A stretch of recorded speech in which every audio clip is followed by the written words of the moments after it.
사실 이 아날로그 반도체에 대해서는 세계 1위의 점유율을 갖고 이 자동차에 들어간 반도체에서 1인자가 텍사스에서 지금 생산하기가 바쁜, 그러니까 정말 예전 한 5, 60년대 2차 세계대전 이후처럼 우린 생산만 하면 돼.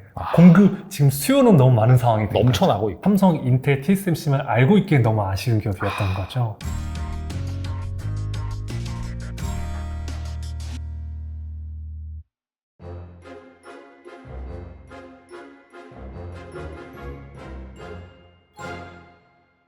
그리고 그 안정적인 일상을 위한 산업재 기업 하나로 AMD를 꼽아주셨어요. 근데 산업재인데 AMD라고 하니까 약간 좀 잘 안 되긴 한데, 이 반도체 일반적으로 이제 주식으로 알고 있긴 한데. 네, 맞습니다. 근데 이제 이 AMD가 나오면은 따라 나오는 기업이 개인적으로 있다라고 생각을 하거든요. 그게 이제 엔비디아예요.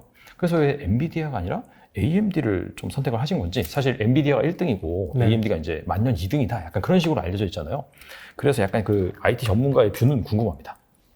이게 말씀하셨던 거에 저는 또 당연히 맞는 말을 생각해요. 지금 시점을 본다고 하면은 뭐 AMD가 이제 갖고 있는 그래픽 쪽은 이제 ATI라고 하는 예전에 기업이었고, 네. 엔비디아는 항상 앞에서 이제 있었으니까요. 그렇죠. 근데 저는 크게 두 가지의 기준으로 봐서 이 AMD를 더 높게 평가하는 편입니다. 첫 번째는 이제 포트폴리오를 말씀드리고 싶어요. 네. 물론 이제 최근 들어 AI의 발전으로 인해서 병렬 처리가 되게 중요하게 여겨졌고, 그런 부분들 때문에 상당히 딥러닝 등의 이런 기술들 때문에 엔비디아의 매출이 증가한 부분들이 있습니다. 그런 기술들에서는 정말로 중요하고 당연한 결과이기 때문에 저는 그 부분들에서 어떤 토를 달고 싶은 욕심 생각 하나도 없는데, 포트폴리오의 차이가 사실 저는 정말로 AMD를 선택하게 하는 주요 원인이 되었습니다. 그 상황 속에서도 뭐 AMD는 사실 엔비디아 다르게 뭐 CPU 그리고 CPU뿐만 아니라 FPGA라고 해서 그 하드웨어에 들어가는 그 프로세싱 유닛들이 있습니다. 그리고 우리가 알고 있는 뭐 이런 GPU 쪽에도 있고, 그러니까 이게 엔비디아에서 정말 단순하게 GPU 쪽에 포커스를 맞춘 케이스라고 하면은 AMD는 CPU부터 뭐 GPU뿐만 아니라 FPGA 등 다양한 포트폴리오를 가지고 있는데요. 이게 사실 되게 가볍게 생각할 수도 있습니다. 왜냐면은 그래봤자 인텔에 비해서 만년 2위인 회사가. 그렇죠. CPU도 그렇죠. 네. 그 2위 포트폴리오가 뭐가 대단해서 그렇게 하지만은 사실 이게 저희가 되게 혹시 최근 뉴스를 보셨는지 모르겠지만 인텔의 시가총액을 제쳤습니다. AMD가. 아, 맞아요. 기사 나온 거 봤어요. 네. 그 리사스 대표가 등장한 이후로 전체적인 어떤 전략적인 부분들 방향을 틀게 되면서 AMD가 상당한 실적을 좋게 만들면서 이제 처음에는 데스크탑 CPU 쪽에만 초점을 맞췄지만은 최근 들어 노트북의 모바일 CPU뿐만 아니라 그리고 서버 CPU, 그리고 최근 들어서는 게임 그 기 CPU에도 초점을 맞추게 되면서 그쪽을 하나씩 탈환하고 있는 움직임들이 보이고 있어요. 근데 이게 사실 되게 가벼이 볼 게 아닌 게요. 라이브러리 이런 것들이 상당히 잘 구성되어 있는 거라 생각이 들지만은 더 범용적으로 쓰려면은 사실 이 전체 컴퓨터 아키텍처에 걸쳐진 이제 에코시스템이 만들어져야 되는데, 그렇죠. AMD가 상대적으로는 이제 이런 넓은 포트폴리오 때문에 에코시스템을 구축하기가 쉬운 환경이라는 거죠. 사실 우리가 원하는 거는 단 한 번에 빵 하고 터지는 매출이 아니지 않습니까? 그렇죠. 어느 정도 안정적으로 매출이 수급이 되고 이 시장의 마켓쇼를 가져가는 부분들인데, 이런 넓은 포트폴리오를 점차 안정적으로 갖춰가는 흐름들이 있기 때문에 지금에서는 어떤 뭐 사실 최근에는 채굴도 있었고요. AI 급속한 발전들 때문에 언뜻 보면 엔비디아가 압도적으로 AMD를 제끼고 있는 것처럼 보이지만은 안정적인 매출 그리고 지속적으로 배당을 감안한다 하면은 사실 AMD가 볼 수 있는 강점이 되게 많다는 거죠. 그리고 아마 컴퓨터공학이나 이런 기타 공학 쪽에 대해서 조금 더 관심을 가지신 분들이 있다고 하면은 X86과 AMD64라는 단어를 들어본 적이 있으실 텐데, X86은 이제 32비트 컴퓨터, 옛날 컴퓨터들인데요. 네. 쉽게 생각하면 이 컴퓨터는 인텔이 만들었지만 AMD64, 지금이 쓴 대부분 컴퓨터 아키텍처는 AMD가 만들었습니다. 실제로는. 그래서 AMD 갖고 있는 기술 기반, 그리고 이것들을 기반으로 생태계 확장해 나갈 때 사실 이 시장들에서 나올 수 있는 시너지들, 그리고 이 시장을 기반으로 만든 단단한 생태계에서 나오는 부수입들 을 감안한다고 하면은 저는 개인적으로는 멀리 가져간다 AMD를 더 추천을 하는 편이고요. 제가 AMD를 사실은 4년 6개월, 한 4년 반 전에 샀었어요. 사서 딴 생각은 아무것도 없었습니다. 그냥 기술자 입장에서 그 기술력이 탄탄하고 생태계가 이렇게 굳건한데 이게 무너질 수 있을까 싶은 생각이 들더라고요. 안전마진이라고 단어가 물론 재무적인 단어일 수도 있겠지만 제가 봤을 때 기술과 생태계 기준의 마진이 너무 강한 회사였거든요. 그래서 엔비디아는 물론 AI가 너무 중요하지만, 그렇지만 멀리 본다고 할 때 AI가 항상 필요하지 않지만 CPU는 항상 필요할 것이라는 결론들이 좀 있었고, 결론적으로 그런 포트폴리오 차원의 하나가 있었고요. 두 번째로는 실적입니다. 아무리 탄탄해도 네. 그게 아무리 포트폴리오 탄탄하고 베이스는 탄탄해도 계속 그냥 평행선을 그리면 답보하면 그것만큼 답답한 상황이 없죠. 그렇죠. 근데 이제 리사스 대표가 오고 나서부터 되게 좋았던 포인트 중 하나가 낮은 가격부터 시작을 해서 우선 시장의 장악력을 높이고 가격을 올리고 퀄리티를 높여가면서 시장을 점차 장악해 나가고 있는 상황인데, 이런 부분들이 전략이 정말 잘 먹히고 있어서 실제로 이번에 2분기 실적이 나왔을 때도 전년 대비 71%가 증가했었어요. 실적 잘 나왔어요. 맞아요. 네, 그렇기도 하고, 그리고 이제 앞서 말씀드린 바와 같이 처음엔 낮은 가격으로 시작을 해서 고급 제품을 공략해 나가면서 평균 단가를 높여가고 있는데 이 흐름이 여전히 잘 워킹하고 있다는 겁니다. 그렇기 때문에 사실 우리가 펄을 계산하고 뭐 이것저것 계산하는 게 결국 몇 년 안에 이 주식을 가지고 나의 현금을 투자했던 금액을 넘어설 거냐를 따지게 그렇죠. 되는데, 이런 측면에서의 안정적인 성장세들, 그리고 AI 경우에 있어서는 앞서 언급드린 바와 같이 모델의 성장보다는 성장 데이터에 기반 성장들이 보이고 있는 상황에서 엔비디아가 해줄 수 있는 역할에 대해서는 사실 보다는 AMD가 해줄 수 있는 역할들이 더 많이 있다고 판단하는 부분도 있기 때문에, 저는 AMD의 이런 실적, 그 포트폴리오 기반에서 이 기업이 엔비디아보다는 우선 제가 필요하다고 판단을 해서 책에 적게 되었습니다. 확실히 지금은 뭐 사실 뭐 마켓시어나 그런 부분에 있어서는 뒤처지긴 하지만은 포트폴리오나 확장성 그런 부분에 있어서는 AMD가 오히려 더 장기적으로는 볼만하다, 그렇게 볼 수가 있겠네요. 네, 이게 사실 약간 되게 쉽게 생각하면 이런 느낌이라고 이렇게 한 문장 요약이 될 것 같아요. 인텔을 보듯이 AMD를 보시면 됩니다. 우리는 인텔에서 어떤 제품이 나오는지 여전히 모르지만 인텔이 왜 이 기업에서 중요한지는 알고 있죠. 그렇죠. 이 자리를 점차 AMD의 그 포션을 넓혀가고 있는 상황이다 지금. 앞으로도 계속해서 이제 그렇게 지속될 가능성이 높다라고 이제 보시는 거겠네요. 네, 이게 한 1, 2년 지속된 거라면 제가 일시적 현상이라고 볼 수 있겠지만 이미 코비드-19 이전부터 네. 잘 준비되어 왔었고 계속 그 실적을 보여왔기 때문에 안정성에 대해서도 어느 정도 합격성이 있다고 판단을 했습니다.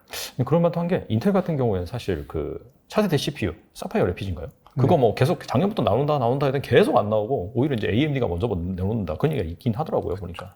어느샌가부터 벤치마크래도 AMD가 제일 최상위권에 있어요 지금은. 사실 호환성 막 이런 이야기 나오면서 안 쓰고 피하기에는 발열도 그렇고 사용성 측면에서 사용자가 느끼기에도 좋은 상황이 오기 시작한 거죠.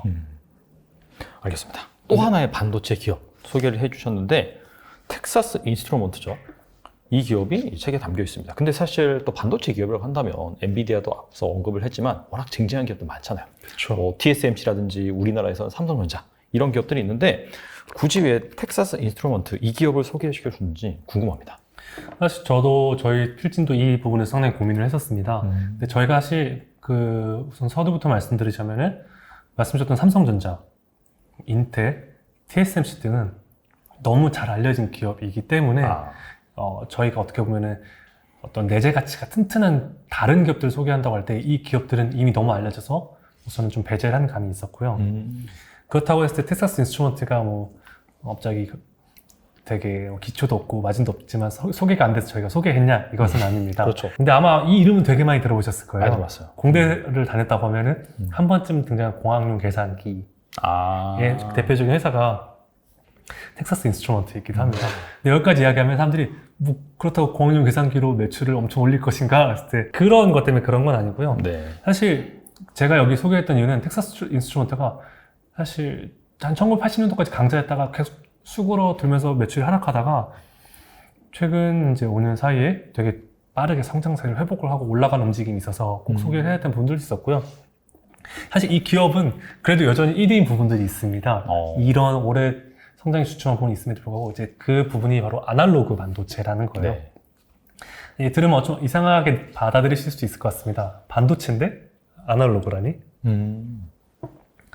디지털인데 아날로그라니? 이런 상황이 됐었는데 이해하시는 바가 그대로 맞을 거고요. 실제 이렇게 아날로그로 있는 부분들, 저희가 지금 이렇게 이야기하고 있는 소리나 아니면 바깥에서의 빛 이런 것들을 디지털화 시키는 작업에 최적화된 반도체를 아날로그 반도체라고 합니다. 사실 이 아날로그 반도체에 대해서는 세계 1위의 점유율을 갖고 텍사스 인스트루먼트가 견고하게 이제 매출을 내고 있는 부분이 있습니다. 근데 사실 이런 빛, 소리 이런 것들을 얼마나 중요할까 싶을 수도 있을 거예요. 근데 이 회사의 두 개 사업 부문을 보면은 이제 좀 이해가 될 수가 있습니다. 하나는 산업 부문, 하나는 자동차 부문입니다. 어. 이제 자동차 부문부터 이야기를 하자고 하면은 저희가 언제 나올까 했지만 이제 드디어 이제 경유의 차량에 대해서 생산하지 않겠다는 이야기가 나온 게 자연스럽고 그렇죠. 네. 점차 친환경에 가깝겠다.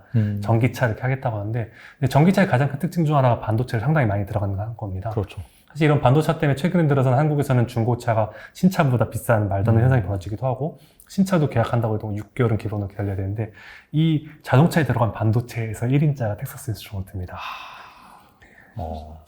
사실 이게 비단 이 회사가 아니어도 반도체 수급 현상이 되게 최근 들어서 부족함이 어느 산업할 것 없이 계속 이야기가 나오고 있고 하필 또 코비드 19 때문에 이런 디지털 전환이 더 가속화된 상황에서 이 회사 같은 경우는 정말 잘하는 게 정말 잘 쓰이시기를 맞다는 거랑 상관이 없거든요.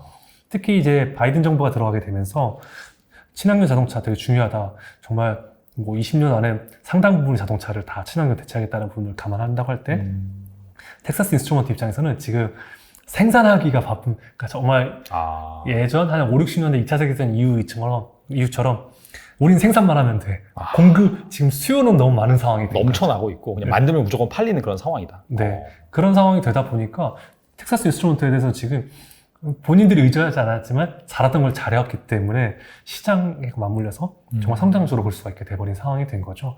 실제로 그런 부분 때문에 주가가 계속적으로 상승을 하고 있고 네.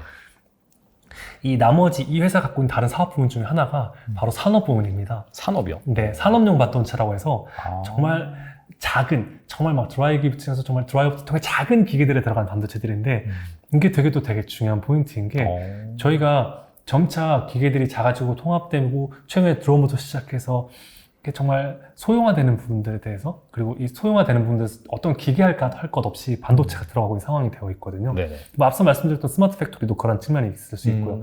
이렇게 반도체가 기계마다 들어가고 이 반도체가 들어감으로써 기계마다 통신을 하고 그 데이터가 오고 가는 상황이 필요해지게 되는데 이 반도체라는 게 사실 또 되게 중요한 포인트인 게 반도체 공정상 집적도에 대한 노하우 이런 것들이 있기 때문에 어떤 기업들이 단순히 치고 들어올 수 있는 상황이 아니에요. 사실 그래서 뭐 앞서 질문에서 말씀주셨던 TSMC도 좋고 다 좋지만 반도체를 생산할 수 있는 기술을 갖고 있는 회사가 사실 그 꼭대기에 있기 때문에 그런 측면에서 본다고 하면 산업용 측면, IoT뿐만 아니라 드론 이런 것들에서 이 부분에 대한 반도체 강자이면서 또는 자동차 시장에 대해서 좀 시장의 전면적인 개편이 이루어지고 있는 자동차 시장에서 반도체의 어떤 공급의 강자인 걸 감안한다고 하면은 이게 삼성, 인텔, TSMC만 알고 있기엔 너무 아쉬운 기업이었던 거죠. 그래서 이런 측면들 때문에 텍사스 인스트루먼트를 공학용 계산기 말고 다른 걸로 좀 알아주자는 바람 때문에 한번 이렇게 포함을 시키게 되었습니다. 아니 그래서 말인지 이 삼성전자가 항상 그 M&A 얘기를 하면은 네. 분명히 이제 최근에 이제 투자를 하고 있는 차량용 이쪽으로 강화할 것이다라고 했을 때 항상 물망에 올랐던 기업이 이 텍사스 인스트루먼트인 것 같아요. 근데 뭐 물론 사이즈가 너무 커가지고 이거를 삼성전자가 살 수 있냐 없냐 그 부분에 대해서는 가물음박이 있긴 한데 그런 부분에 대해서 확실히 좀 항상 후보군으로 올린 기업이 이 기업이지 않나 또 그런 생각이 드네요. 말씀 들어보니까. 사실 그 아날로그 반도체의 정말 작은 반도체거든요.